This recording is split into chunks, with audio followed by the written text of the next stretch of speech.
Yo miro muy atrás, a través de la historia. Veo a aquellos que tuvimos suerte y empezamos el camino a casa. Y yo recuerdo cómo llegamos aquí y llenamos el corazón porque vimos lo que una vez aquí hubo. Una mirada y supimos que estábamos acertados. Aquellos que habían sido antes tenían más conocer y hacer del que imaginamos, del que nunca soñamos. Son las grandes pirámides de Egipto.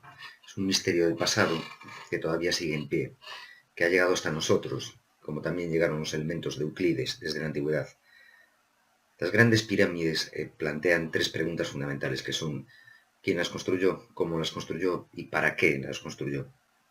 Hasta ahora todas las respuestas que se han intentado dar a estas preguntas caen en la especulación pura y dura y en la elucubración, pero tanto por parte de la historia oficial, que la plasma en los libros de texto de los estudiantes, como por parte de la pseudociencia. Solo una cosa hay segura, que es que la gente que las construyó sabía muy bien lo que hacía. Era gente con grandes conocimientos.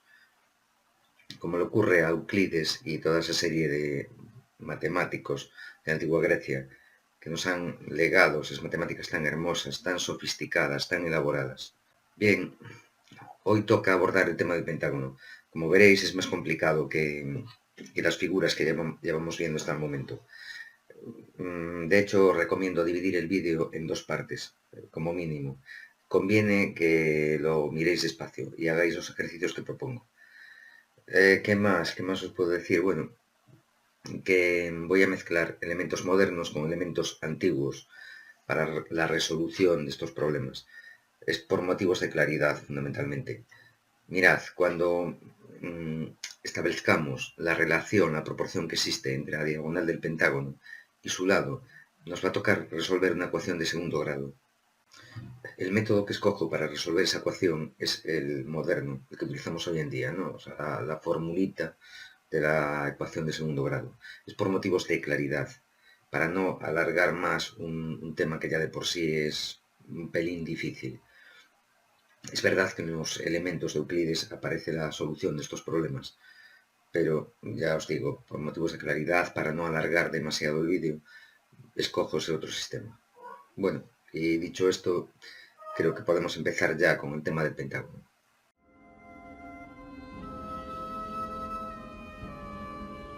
Esto sabido, los años caminan rápido, y veces sin fin yo he dicho el relato.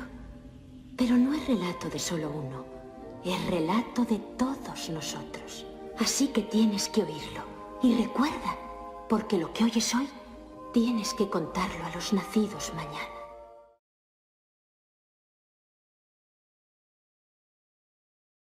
Para llegar a una mejor comprensión de lo que se va a explicar, vamos a empezar jugando un poco con la malla que utilizamos en el episodio 1, a la que yo llamé una malla fascinante, ¿no? Maravillosa. Esta malla de patrón triangular. Vamos a empezar a jugar con ella, a hacer una serie de maniobras, y así poco a poco iremos llegando al corazón del problema que nos ocupa. Bueno, vamos a ver, yo voy a empezar dibujando un triángulo como este de aquí. Fijaos, son dos triángulos de base y por cada lado igual también, 1, 2, 1, 2. Bien, supongamos ahora que yo multiplico uno de los lados, la base por ejemplo. Imaginad que la multiplico por 3 medios. Eso es lo mismo que dividir la base en dos partes iguales, cada una de ellas es un medio o una mitad, y coger 3 de esas partes. O sea, esto de aquí es un medio, esto es otro medio, y multiplicar por 3 medios este lado significa poner en fila 3 mitades como esta, 1, 2 y 3. Bien, pues es lo que hago. Divido la base en dos mitades y cojo 3. Bien, y ahora me dedico a trazar paralelas para completar un triángulo. Hago una paralela por aquí y otra por aquí. Bien, voy a borrar ahora lo que me sobra. Bien, yo tengo dos triángulos, el original, el verde, y el rojo. La base del rojo quedamos que es 3 medios la base del verde. Voy a poner una vista de rayos X, vale. Ahora la pregunta es, si la base del rojo es 3 medios, la base del verde, este lado de aquí será 3 medios de este lado. La respuesta es sí. Activamos nuestra malla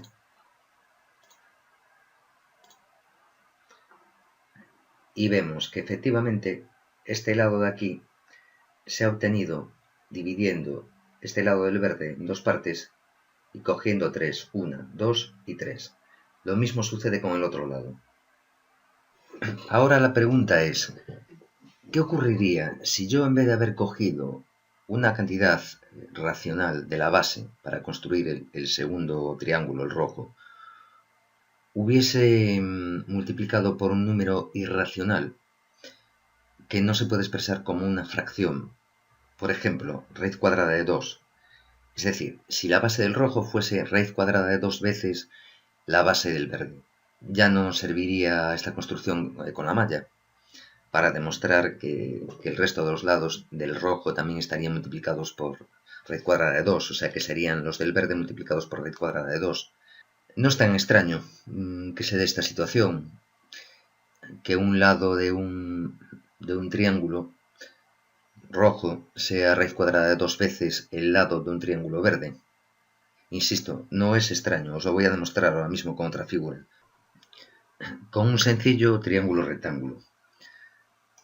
Mirad, dibujo aquí un triángulo rectángulo, un cateto va a valer 1. Y el otro cateto lo mismo. Bien, ya tengo los dos catetos, cada uno de ellos vale 1, un metro por ejemplo. Trazo la hipotenusa. Y ahora bien, por el teorema de Pitágoras, la hipotenusa vale la raíz cuadrada de 1 más 1, o sea, raíz cuadrada de 2. Bien, ahora, perdón, ahora voy a trazar otro triángulo rectángulo. Como longitud de cateto voy a tomar este raíz cuadrada de 2.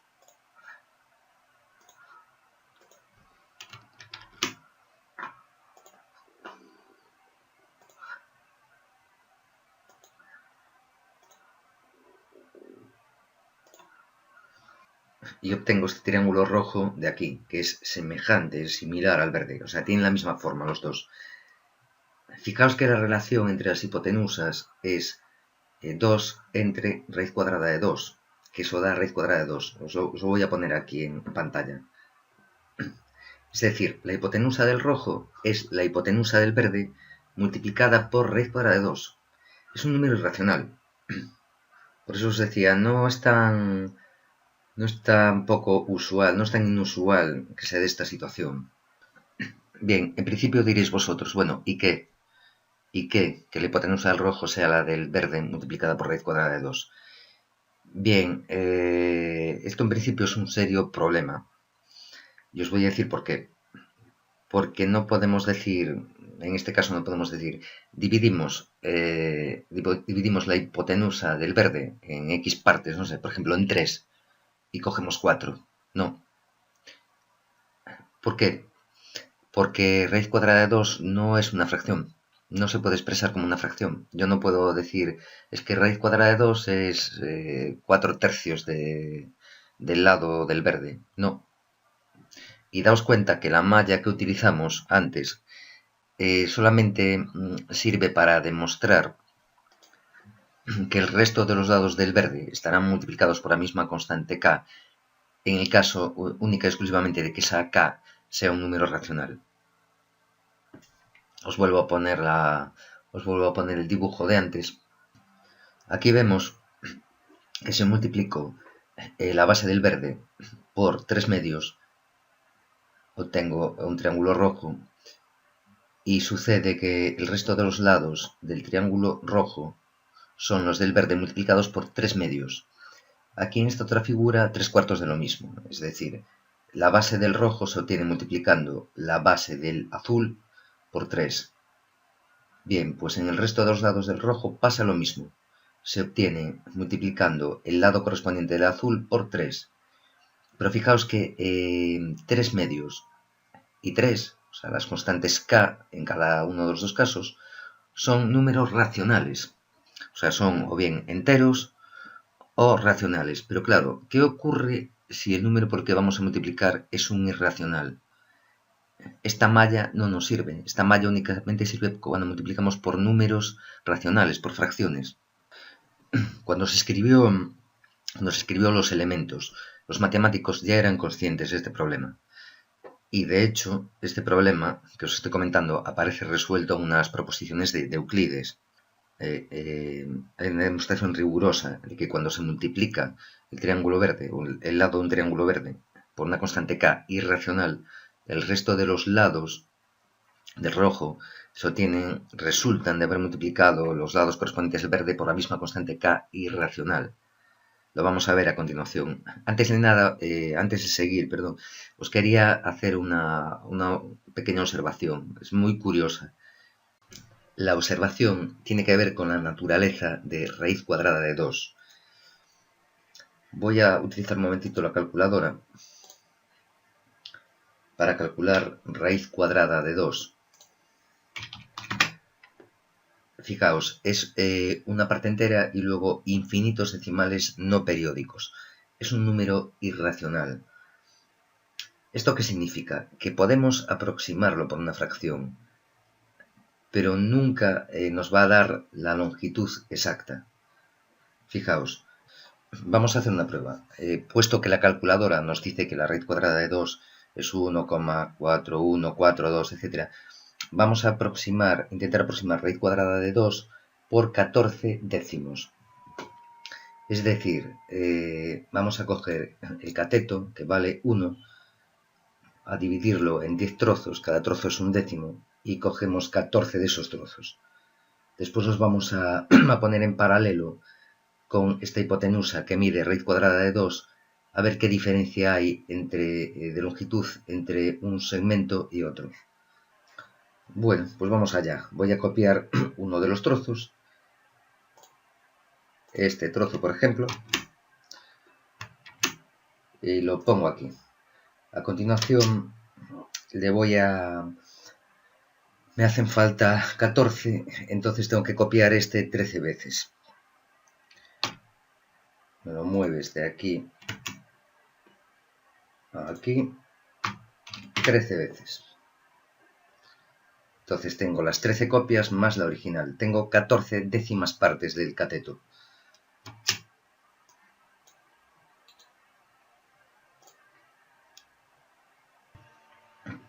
Bien, a continuación coloco el segmento así obtenido paralelo a la hipotenusa del triángulo, ¿no? Vale, por un extremo lo fijo aquí y vamos a irnos al otro extremo a ver qué pasa. Bueno, vemos que es más corto, ¿no?, que la hipotenusa. 14 décimos no llega a alcanzar la longitud de la hipotenusa. A ver, visto así, se aprecia una cierta diferencia, ¿no? Se puede ver. Bueno, pues vamos a mejorar la aproximación. Vamos a aproximar ahora por 141 céntimos.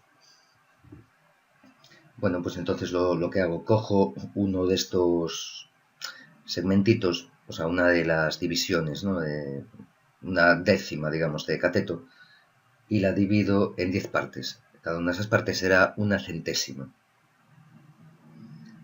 Vale, cojo la centésima, la pongo aquí, y decíamos que nos hacen falta 141 centésimas. Bueno, pues vamos a ver, voy a copiar esto 140 veces. 140 copias más el original que tengo ahí serían 141 centésimas. Por 140, ahí está. Perdón, lo hice mal. Ahora, por 140 copias.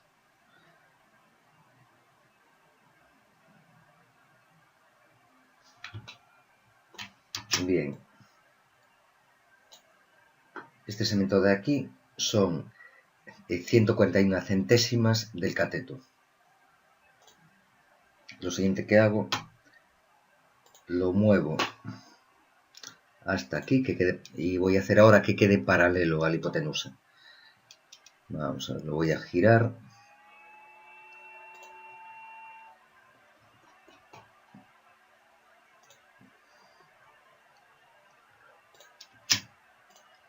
Bien, observad que ahora con la aproximación de las 141 centésimas está muy cerca ya de la longitud de la hipotenusa. De hecho, esto a simple vista sería muy difícil ver la diferencia de longitud entre 141 centésimas y raíz cuadrada de 2. Me vengo aquí un momentito y mido con la regla a ver qué distancia hay. Fijaos, el SketchUp con una precisión de centésimas de metro no es capaz de detectar la diferencia. Vale, pues aumento la precisión de las unidades de SketchUp hasta la millonésima y vuelvo a medir. Fijaos, me dice que hay un error de 0,004 sobre 1. Eso es un error mínimo, que a simple vista sería muy difícil de ver. Bien, pues lo sorprendente del tema es que los griegos sí lo vieron. Vieron que había un problema con esto. Que hay ciertas longitudes, como esta hipotenusa, que no se pueden expresar como una parte racional de este cateto. Yo no puedo expresar la longitud de raíz cuadrada de 2 como un número de trozos del cateto que mide 1. Esto, claro, cuando se descubrió trajo de cabeza a los matemáticos de la época, porque nos encontramos con un caso muy particular, que es que hay determinados segmentos, como este, que sí se pueden dibujar, pero no se pueden expresar con un número. Esta hipotenusa no es medible, no es mensurable. Me explico. Si mi regla es el cateto, que vale 1, por poner un ejemplo, yo no tengo forma de medir esa hipotenusa con el cateto que vale 1. Da igual cómo haga las divisiones en mi regla. Da igual. Ninguna división me va a valer. La única posibilidad de medir esa raíz cuadrada de 2 es con reglas cuyas divisiones sean múltiplos o divisores precisamente de esa hipotenusa, nada más. Si la hipotenusa fuera, por ejemplo, 15 novenos del cateto, y el cateto es mi regla, la que uso para medir, pues no habría ningún problema para medir la hipotenusa con esa regla. Trazaría marquitas en cada noveno, o sea, haría 9 partes, cada parte, pues eso es una novena parte. Y mediría con esas marquitas. Pero es que no hay forma, no hay marca que valga sobre el cateto de lado 1 para medir la hipotenusa. Es lo que acabamos de ver. A la larga, por tanto, no queda más remedio que tener que admitir la existencia de ciertos números que no se pueden expresar como una fracción, a los que se llaman irracionales, y tienen la característica de que se pueden dibujar, como veis ahí, con raíz cuadrada de 2 se pueden dibujar, pero no se pueden expresar con una fracción de otro segmento, como vemos aquí. Ya digo, la única forma de medir raíz cuadrada de 2 sería utilizar una regla, pues por ejemplo, que las marcas fueran raíz cuadrada de 2 o divisores de raíz cuadrada de 2, ¿no? Por ejemplo, esa hipotenusa la divido a la mitad y con las marcas que obtengo, pues confecciono una regla. Así sí, puedo medirlo. Pero es que el problema es que con esa regla después no voy a poder medir el cateto que mide 1, ¿vale? Es una especie de círculo vicioso. Una demostración rigurosa de este tema, de qué ocurre cuando un lado de un triángulo se multiplica por un número irracional, aparece o la encontramos en el libro sexto de Euclides en la proposición 2. Es lo que hoy en día, pues bueno, se conoce con el nombre de, o aparece en los libros de texto con el nombre de teorema de Tales. Tenemos dos rectas que se cortan, una recta izquierda y una recta derecha, y trazamos una serie de paralelas. Yo aquí dibujé dos solamente, pero bueno, en la práctica podéis dibujar las que queráis, con tal de que sean paralelas y corten a las rectas originales, ya está. Bueno, veis que le puse unos nombres a los segmentos delimitados por los cruces de rectas, ¿no? O sea, este es D1, D2 y los de la derecha son E1, E2. Bueno, vamos a llegar al resultado que buscamos, ¿no? Vamos a ver que se va a cumplir siempre que el lado grande, este de aquí, o sea, D1 más D2, dividido por el lado pequeño D1, es igual a este otro lado grande derecho, E1 más E2, dividido entre el lado pequeño, E sub 1. Vamos a ver cómo lo plantea Euclides. Es francamente curioso. Euclides empieza dibujando dos triángulos pequeños, un triángulo verde y otro rojo, ahí, tal como los dibujé yo aquí, ¿no? Voy a quitar un momentito la sombra para que se vea mejor y voy a poner rayos X. ¿Veis cómo son los triángulos, no? Vale, fijaos en lo siguiente. Estos dos triángulos tienen la misma base y la misma altura, que es la distancia entre estas dos paralelas. Consiguientemente, su área va a ser la misma. Es un medio de la base por la altura, que es la separación entre una recta y la otra paralela. Por lo tanto, empezamos diciendo que verde igual a roja, es decir, el área verde igual al área roja. Siguiente paso, pinto el triángulo este de aquí arriba de color azul. Bien, como el área verde es igual al área roja, evidentemente el área verde entre el área azul va a ser igual al área roja entre el área azul. A partir del punto 2, Euclides deduce que D2 entre D1 es igual a E2 entre E1. Para verlo bien hay que girar el dibujo, a ver si soy capaz. No, así no va bien. Así, más o menos. Ya lo giré. Bien, entonces Euclides sostiene que verde entre azul es igual a D2 entre D1. Pues sí, señor. Sí, señor. Fijaos que la base es triángulo es de 2, la del azul es de 1. Entonces sucede lo siguiente. Área verde lo tenemos en el numerador, un medio de D2 por H. Y área azul la tenemos en el denominador, un medio de D1, que es la base, por H. El 1 medio del numerador se cancela con el factor 1 medio del denominador y lo mismo pasa con el factor H. Aparece tanto en numerador como en denominador. Nos queda por tanto que área verde entre área azul es exactamente D2 entre D1. Si repetimos la misma maniobra con el otro triángulo, con los otros dos triángulos, mejor dicho, o sea, con el rojo y con el azul, vamos a llegar exactamente a lo mismo, a que área roja entre área azul es igual a E2 entre E1. Porque al igual que pasaba con el triángulo verde y el azul, que bueno, el verde lo acabo de ocultar por motivos de claridad, si os fijáis, el rojo y el azul también tienen la misma altura. Por tanto, sucede lo mismo que con el verde y el azul. Área roja entre área azul tiene que ser igual a E2 entre E1. Y el resto lo tenéis aquí, son los puntos 3 y 4. Perdón, los puntos 4 y este que no tiene numeración. Únicamente sumo 1 a ambos lados de la ecuación. ¿Y a qué llego? Llego a que el lado grande, que es D2 más D1, entre el lado pequeño, que es D1, es igual a este otro lado grande derecho, E1 más E2, entre el lado pequeño, E sub 1. Esto quiere decir que si el lado grande, que corresponde al triángulo rojo, es igual al lado pequeño, al lado azul, por K, fijaos en el lado izquierdo, ¿no?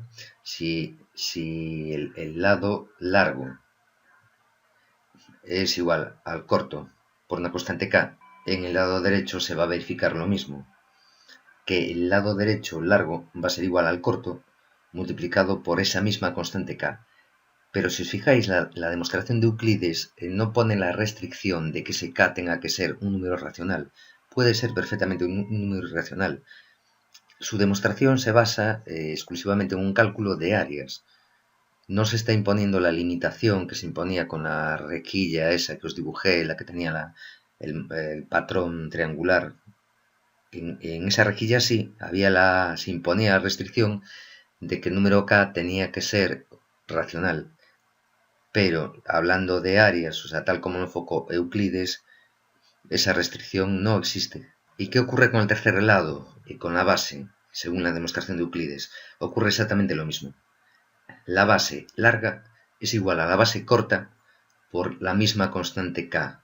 Los tres lados del triángulo azul han sido multiplicados por la constante k para obtener el triángulo rojo. Si queréis, os dejé aquí el desarrollo que se sigue para hacer la demostración del tercer lado de la base, pero bueno, es bastante simple. Lo único que habría que hacer sería rotar este dibujo y se vería claro que estamos en la situación inicial de la demostración de Euclides. O sea, habría que colocar así el dibujo. Ahora las dos paralelas que interceptan la figura es esta de aquí, la que está dibujada a trazos, y bueno, una que no dibujé que iría por aquí, por la base, por esta base de aquí. Aplicando el mismo razonamiento anterior, llegaríamos al resultado que buscamos. No tiene especial dificultad. Esta es, por tanto, la genial demostración que da Euclides en su libro acerca del tema de la semejanza de triángulos. No es fácil llegar a este resultado. Vamos, a mí si me pides que lo demuestre como lo hizo él, yo no habría sido capaz. O sea, prueba de que esta gente era especial. Bien, a lo mejor fue un poquito complicada esta parte, pero preferí verla porque la semejanza de triángulos es algo que va a aparecer bastante a menudo. Ahora en el pentágono, ahora que nos vamos a enfrentar al pentágono, veremos que aparece en algún punto. Entonces fue conveniente dejar las ideas claras.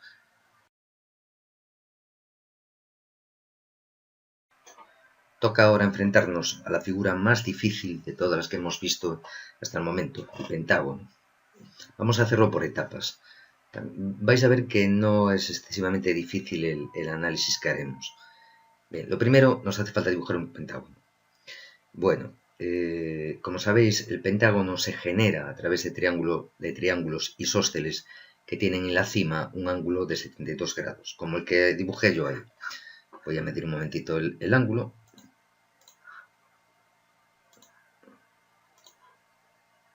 Bien, fijaos ahí abajo que nos indica que el ángulo son 72 grados. Luego, a mayores, decidí, ya veréis al final por qué, tomar la medida del lado de 1 metro. Bueno, vamos a construir un pentágono con este triángulo. Nos van a hacer falta 5 triángulos en total, los ensamblamos y obtenemos la figura. Ahí la tenemos. Lo que vamos a hacer ahora es borrar lo que nos sobra y empezar a trazar una serie de líneas. Veréis que se forman infinidad de triángulos isósceles. Es la característica del pentágono. Bien, antes de nada quiero saber cuánto vale este ángulo de aquí. Bueno, pues previamente voy a ver cuánto es la suma de los ángulos internos del pentágono. Vemos que se pueden formar 3 triángulos.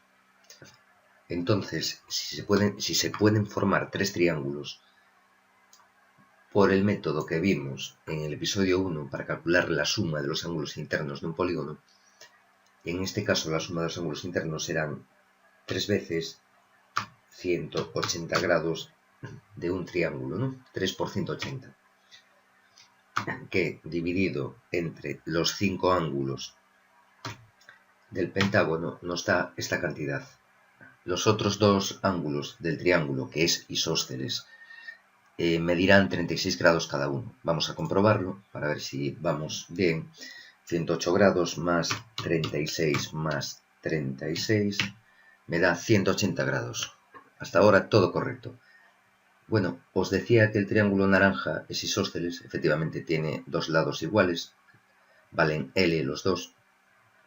El triángulo amarillo de la derecha es idéntico, es también un triángulo isósceles, y el azul del centro también es un triángulo isósceles. El ángulo de la cima del triángulo azul son 36 grados.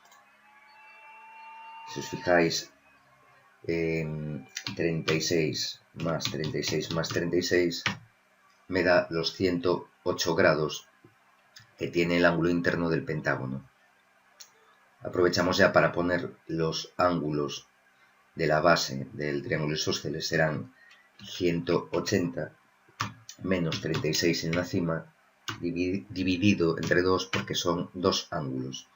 curiosamente nos da 72 grados, que es precisamente es el ángulo de la cima del triángulo isósceles que genera al pentágono. Vamos a trazar ahora una segunda diagonal que vaya de este vértice a este otro vértice. Obviamente este triángulo de aquí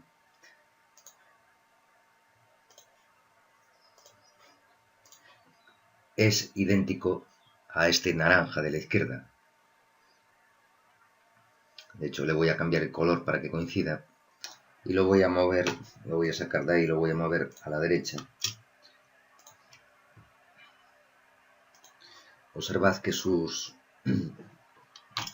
lados son L. Tenemos aquí 1, L y L. Este ángulo de aquí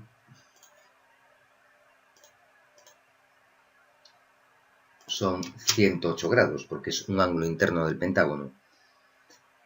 Entonces, tenemos ángulo en la cima, 108 grados. Los dos lados iguales valen L. Consiguientemente, este triángulo naranja es igual a este de aquí, de la izquierda. De modo que vamos a tener aquí 36 grados, tal como os muestro aquí. Bien, voy a marcar ahora un triángulo pequeñito, este de aquí, lo voy a marcar y me voy a hacer la pregunta, ¿cuánto vale el tercer ángulo de este triángulo rojo? Tenemos un ángulo que vale 36, otro que vale 72, pues valdrá 180 menos 36 menos 72. 72 grados. ¿Qué quiere decir esto? Pues quiere decir que el triángulo rojo también es un triángulo isósceles. Vale, esto se debe a la simetría especial del pentágono, que permite todas estas relaciones. Esto es debido básicamente a que el ángulo central a que el ángulo del triángulo isósceles que lo genera son 72 grados. Permite que haya todas estas relaciones. Bueno, pues si el triángulo rojo es isósceles, este lado de aquí valdrá lo mismo que este otro. O sea, que aquí este lado vale L. Aún voy a marcar un tercer triángulo por encima de este que se ve en azul y le voy a poner un color verde. Bien, observad que es un triángulo isósceles también. Este ángulo de aquí vale 36 grados, porque quedamos en que 36 más 36 más 36 nos dan los 108. Bueno, pues si el triángulo es isósceles, este lado de aquí tiene que valer lo mismo que este otro. O sea que copio y pego.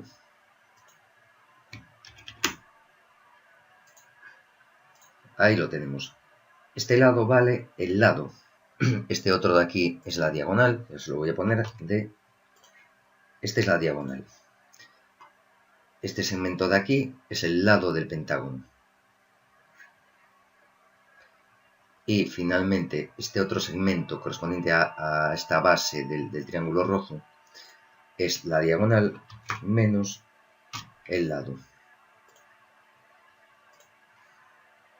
Ahora voy a hacer un segundo dibujo con estos resultados simplificados. O sea, nos vamos a quedar solamente con lo que nos interesa.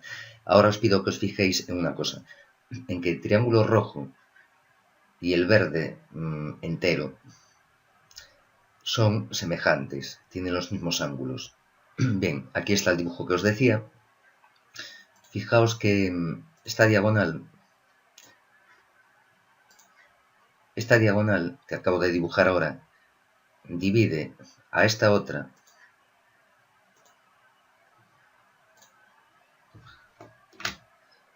en dos segmentos. Uno de ellos es el lado y el otro es la diagonal menos el lado. Se dice que esta última diagonal está quedando dividida según la regla de la proporción áurea, que vamos a ver ahora mismo en qué consiste esto. Veis que a la derecha, aparte de los dos triángulos, el verde y el rojo, son semejantes. Entonces, en función de lo que vimos hace un ratito acerca del tema de semejanza de triángulos, se tiene que cumplir que el triángulo verde se obtiene multiplicando el triángulo rojo por una constante k, que ya os adelanto que es una constante irracional, o sea, no es un número que se pueda expresar como una fracción. Entonces, evidentemente, esta d de aquí de lateral va a ser igual a este lado del triángulo rojo por la constante k.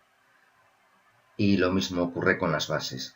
La base del triángulo verde es la del triángulo rojo por la misma constante k. Dicho de otra forma, la d que aparece aquí en el verde, dividido entre esta longitud que es lado que aparece aquí en el triángulo rojo, es igual a lado, que es la base del verde, entre d menos lado, que es la base del rojo. Vale, ya, o como os comentaba antes, a esto se le llama dividir un segmento según una proporción áurea. Un segmento D, ¿no? Te dan un segmento D y dividirlo según una proporción áurea.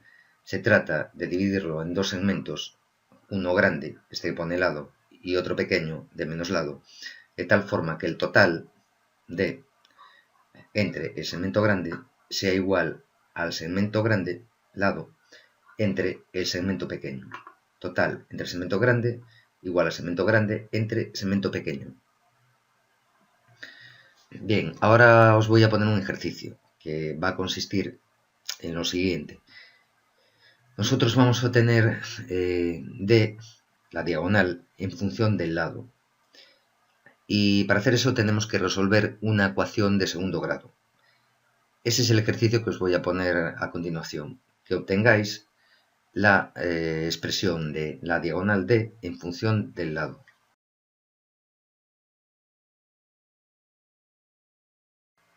Bueno, la mayor parte de lo que nos falta por ver de este tema lo vamos a ver con ejercicios para hacerlo un poquito más entretenido, porque es que si no, se os va a hacer interminable el tema, ¿no? Empezamos con, bueno, os voy a poner tres ejercicios muy curiosos todos. El primero de ellos es este que veis aquí. Dividir un segmento de longitud D, o sea, diagonal, en proporción áurea, consiste en dividirlo en un segmento grande, lado, y un segmento pequeño, de modo que el total, la diagonal, entre segmento grande sea igual a segmento grande entre segmento pequeño. El resultado de este cociente se conoce como phi, número áureo, en honor al escultor griego Fidias. Bien, veis ahí, ¿no? O sea, phi es igual al total, la diagonal, entre el segmento grande, el lado. Os pido calcular D en función de L, diagonal en función del lado. Va a haber que resolver una ecuación de segundo grado, como os digo ahí, van a aparecer lógicamente dos raíces, una positiva y otra negativa. Solo la positiva tiene sentido en este caso, ¿eh? Queremos obtener la longitud de una diagonal. Un detalle, aquí la incógnita va a ser la diagonal, porque yo os pido calcular la diagonal en función del lado. Entonces a la diagonal T cambiadle el nombre, llamadle X. Bueno, pues como siempre, pause y ahora mismo os pongo ya la solución. Vamos allá. Tal como os indicaba antes, la incógnita es D, la diagonal del pentágono. Le vamos a llamar X. Entonces la igualdad de fracciones nos queda de esa forma, ¿no? X entre L igual a L entre X menos L. Bueno, primer paso, establecemos la ecuación de segundo grado. Multiplico en cruz, numerador de un lado con denominador del segundo lado, igual a denominador de primer lado por el numerador del segundo lado. Os queda esa ecuación de ahí. Vale, la pongo en la forma canónica, digamos, de la ecuación de segundo grado. La incógnita es X, L se supone que es un dato conocido y procedemos a resolverla, como veis ahí. No tiene especial misterio, ¿eh? Es la ecuación menos B. ¿Quién es B? B es menos L. Vale, por tanto menos B será L, más menos raíz cuadrada de B cuadrado, que es L cuadrado, menos 4AC. Cuidado con el signo de C es menos L cuadrado, es un signo negativo. Por tanto, menos 4 por un negativo que tiene C te va a quedar positivo, ¿eh? Como queda aquí. 4 por 1 por L cuadrado. Ahora es tan simple como seguir desarrollando. A pasar de este punto a este punto, pues bueno, veis que estoy sacando la L cuadrado de dentro de la red cuadrada, la estoy sacando fuera. Me queda raíz cuadrada de 5 por raíz cuadrada de L cuadrado, pero raíz cuadrada de L cuadrado es L, evidentemente, ¿no? Finalmente extraigo el factor común L del numerador. Ya sabéis, ¿no? O sea, la propiedad distributiva. Me imagino que hasta ahí llegáis, ¿no? O sea, esto es igual a L por 1 más L por raíz cuadrada de 5. Vale. Esta es la solución. La diagonal es igual al lado por este numerito de aquí. 1 más raíz cuadrada de 5 entre 2. Un numerito que es muy importante. Este es el famoso número áureo, phi. Dos detalles que os quiero comentar. Todo esto lo estamos haciendo para poder construir el pentágono con regla de compás. El lado es el dato conocido, en este caso. El procedimiento para construir el pentágono regular, conocido el lado, consiste primeramente en encontrar la longitud de la diagonal. Ya casi tenemos la forma de hacerlo. Sabemos que la diagonal va a ser el lado multiplicado por 1 más raíz cuadrada de 5 entre 2. En los dos siguientes ejercicios veréis cómo se puede efectuar esta operación, la de determinar la diagonal a partir del lado, multiplicándolo por ese numerito, de forma geométrica, con regla y compás. Ya veréis que es muy sencillo. Vale, y la segunda cosa que os quiero comentar es esta de aquí. Vuelvo a insistir, este número, 1 más raíz cuadrada de 5 entre 2, es lo que se conoce como phi, el número áureo, aproximadamente igual a 1,62. Memorizadlo. Os lo tenéis que chapar. No queda otra. Antes de pasar al siguiente ejercicio, un pequeño detalle que vamos a ver sobre la figura que utilizamos para la explicación del pentágono. ¿Recordáis que yo os dije que había escogido de medida L, el lado, igual a 1? Bueno, pues como en el pentágono la diagonal es igual a phi por el lado, en este caso, como el lado vale 1, la diagonal va a ser phi por 1, phi. O sea, la diagonal va a ser el número áureo.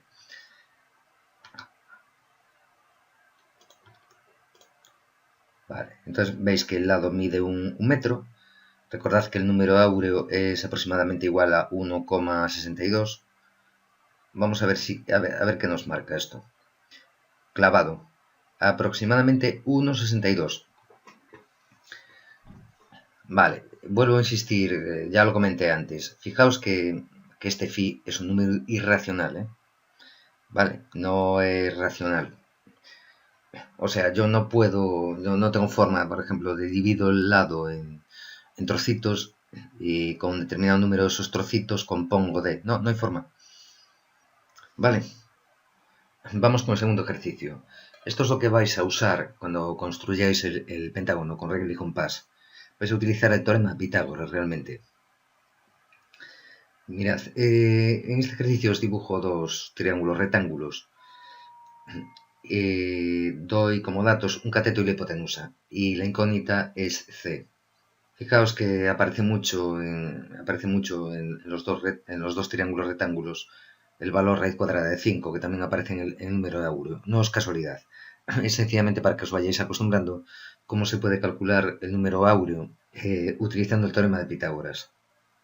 Bueno, pues pause y yo ya os pongo ahora mismo la solución. Bueno, el primer apartado es muy sencillo, es lo que os pongo ahí, ya casi ni requiere explicación. Evidentemente, si un cateto vale 1 y el otro vale 2, la suma de los cuadrados de los catetos es 5. La hipotenusa, que es la raíz cuadrada de esa suma de cuadrados de catetos, va a ser raíz cuadrada de 5. No tiene especial misterio.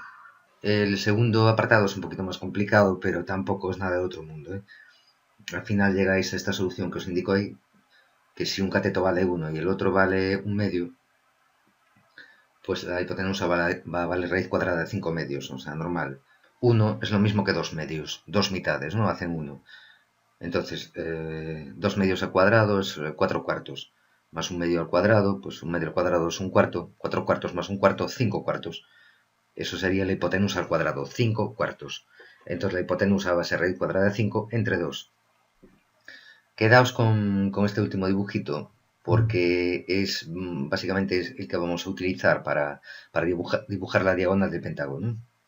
Estamos ya muy cerca del número áureo. Fijaos que esta hipotenusa es raíz cuadrada de 5 entre 2. Solamente falta que le sumemos 1 medio para tener el número áureo. Y vamos ya con el último ejercicio. Este es el definitivo. Este es el que nos va a dar ya directamente el método para construir la diagonal en función del lado. Bueno, os dibujo ese triángulo que seguramente os recordará muchísimo al del último ejercicio. En el último ejercicio los catetos eran 1 y 1 medio, en este caso es C y C medios. O sea, es lo mismo, la misma longitud de catetos pero multiplicada por C. Pregunto, ¿cuál es el cociente entre la hipotenusa y el cateto C? Usa el teorema de Pitágoras. Bueno, ese cociente va a ser prácticamente el número áureo. Solamente va a hacer falta sumar una cantidad X a la hipotenusa para que el cociente entre la hipotenusa ampliada, digamos, y el cateto sea el número áureo. Pues venga, pause y os pongo la solución. Bueno, como era de esperar, la hipotenusa no va a ser raíz cuadrada de 5 medios, no. Va a ser raíz cuadrada de 5 medios multiplicado por C. Lógicamente, o sea, este triángulo es semejante al del anterior apartado. El anterior apartado, un cateto medía 1, el otro 1 medio, y la hipotenusa medía raíz cuadrada de 5 medios. Bueno, pues este triángulo rectángulo es el mismo, pero multiplicado por una constante k que es t. Entonces es de esperar que la hipotenusa también aparezca multiplicada por esa constante amplificadora c. De hecho es lo que sucede, ¿no? O sea, h igual a raíz cuadrada de 5 medios c. Y el cociente h entre c es raíz cuadrada de 5 medios. Estamos ya muy cerquita de la proporción áurea. Es lo que aparece en el segundo apartado. La hipotenusa es igual al cateto por raíz cuadrada de 5 medios. Si yo a esa cantidad le sumo la mitad del cateto, me va a quedar esto de aquí. Saco factor común c y me queda que la hipotenusa es igual al cateto por el número áureo. Esto es lo que necesitamos para construir la diagonal del pentágono. Es tan tonto como hacer un triángulo rectángulo, por ejemplo, de base el lado y de altura la mitad del lado. Trazamos la hipotenusa. Y luego lo único que tenemos que hacer es sumarle a esa hipotenusa, o sea, prolongarla, la mitad del lado. Es tan tonto como eso. Lo veis, ¿no? Aquí donde pone C, en vez de C, sería lado. Pues hago un triángulo rectángulo, de base el lado y altura el lado. Esto de arriba ya casi va a ser la diagonal del pentágono. Solo me hará falta prolongarla. La tengo que prolongar y sumarle esto de aquí, la mitad del lado. Y ya está, ya tengo la diagonal del pentágono.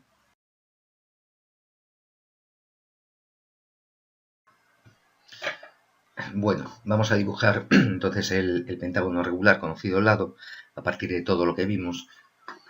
Veamos, voy a empezar dibujando el lado. A ver, por ejemplo, se pincho aquí y aquí. Este va a ser el lado conocido del pentágono. Bueno, lo primero que tenemos que calcular geométricamente es la diagonal del pentágono, que como vimos está en proporción áurea con este lado. Bueno, yo tengo que levantar por aquí, por este extremo, tengo que levantar una perpendicular de longitud la mitad del lado. Vale, voy a calcular ahora la mitad del lado.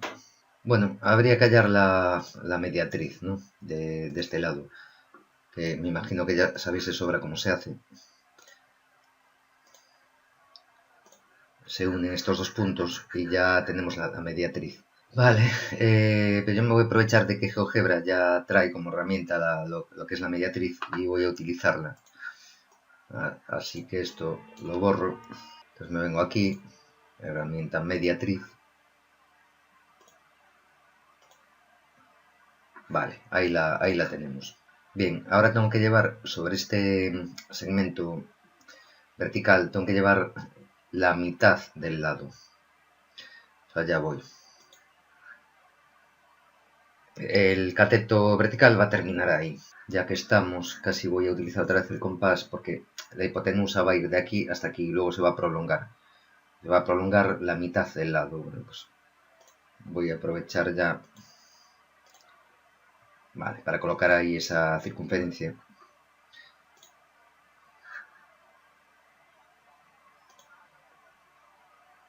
De esta forma obtengo la diagonal del pentágono. Esta hipotenusa vale el lado por raíz cuadrada de 5 medios. Si yo le sumo la mitad del lado, o sea, L medios, me aseguro de que la línea así obtenida está en proporción áurea con el lado. Bueno, pues vamos a empezar a eliminar alguna cosilla que no va. No, podemos dejar todas las líneas auxiliares. Bien, pues ya tenemos entonces la diagonal. Sabemos que la diagonal, si yo un arco concentro aquí, ¿no?, y el compás en este punto, sabemos que este arco va a intersecar a la mediatriz de la base en el vértice superior del pentágono. Bueno, pues utilizo compás. Entonces vamos a tener un vértice aquí. Esto lo voy a ocultar porque me molesta un poquito. Bien, solamente nos falta encontrar los otros dos vértices con el compás, muy fácil. Aquí y aquí. Y ahora un tercer circulito aquí. Vale, entre este punto y este otro hay la distancia L del lado, evidentemente, porque este círculo tiene de radio el lado del pentágono. Vale, lo único que tengo que hacer ahora es unir los puntos y ya está, ¿eh? Bien, ese sería el pentágono. Lo voy a marcar por encima, le voy a poner un polígono para que se vea mejor. Este es. Seguramente a muchos profesores de plástica les sorprenderá, ¿no?, cómo construir la diagonal. Probablemente más de uno diga que esta construcción no es válida, que es incorrecta. No. El método oficial que circula por ahí, el que se ve en los vídeos de internet, en el fondo está haciendo exactamente lo mismo. Lo voy a poner aquí a un lado. Vamos a ver. Ellos lo que hacen es arrancan, igual que nosotros, de un lado, ¿no? Trazan la mediatriz. Yo ya voy a utilizar directamente la herramienta mediatriz. Vale. Y ahora trazan una perpendicular por este extremo, igual que hicimos nosotros. Nosotros la trazamos hacia abajo, ellos la trazan hacia arriba. Vale, ya cojo directamente recta perpendicular, punto, por aquí. Y la recta perpendicular es esta. Vale. Y sobre este segmento, en vez de hacer como hicimos nosotros, que llevamos la mitad del lado, ellos llevan el lado completo. Hacen esto.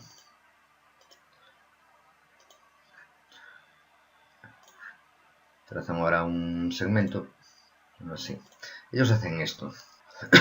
Básicamente están haciendo lo mismo, porque aquí lo que tienen es un triángulo de altura L y de base L medios. Entonces esta hipotenusa vale raíz cuadrada de 5 medios de L.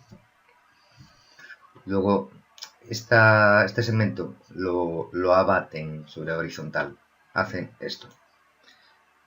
Y dicen, esta longitud desde este punto izquierdo hasta el derecho es la diagonal. Sí, correcto, claro, lógico. De aquí a aquí es raíz cuadrada de 5 medios por L. Y de aquí a aquí es L medios. Es exactamente lo mismo que hicimos aquí. Idéntico. Entonces, cualquiera de los dos sistemas es perfectamente válido. Bueno, y ya que estamos, casi podemos dibujar un decágono, ¿no? 10 lados, el doble, a partir del pentágono. Voy a localizar primero el centro de la circunferencia que circunscribe al pentágono. A ver, escojo mediatriz. A ver, mediatriz, que la tengo por aquí. Va a ser la mediatriz de un lado cualquiera, vale. El centro está aquí, en esta intersección de esta mediatriz con esta otra mediatriz. Vale, este es el centro de la circunferencia que circunscribe al pentágono. Ahí la tenemos. Bueno.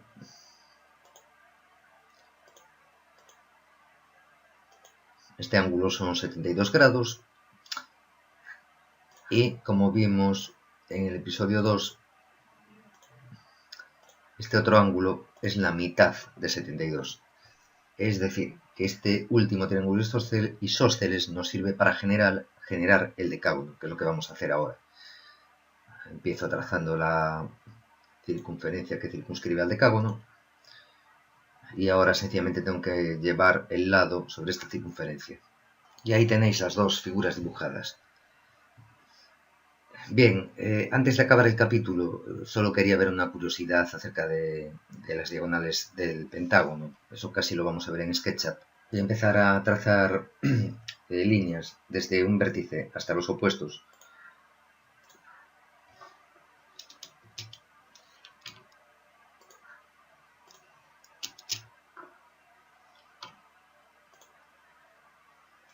Entonces se me forma un polígono que tiene todos los lados iguales. Los ángulos no son todos iguales, evidentemente. Es una estrellita llamada pentagrama pitagórico. Muy chula y con la característica de que en el centro se nos ha formado otro pentágono que está torcido respecto al pentágono original. Y bueno, con esto creo que podemos dar por concluido toda la teoría relativa al pentágono. Como visteis, es considerablemente más difícil esta teoría que la de las figuras que hicimos hasta ahora. Espero que lo hayáis pasado bien y que no os hayáis indigestado mucho. El tiempo cuenta y sigue contando. Y ahora sabemos que encontrar el secreto de lo que fue y fue perdido no es camino fácil. Pero esa es nuestra huella y hemos de seguirla, aunque nadie sabe a dónde nos lleva. Y así aún, cada noche decimos el relato. Así recordamos quién fuéramos y de dónde viniéramos. Lunga è la spiaggia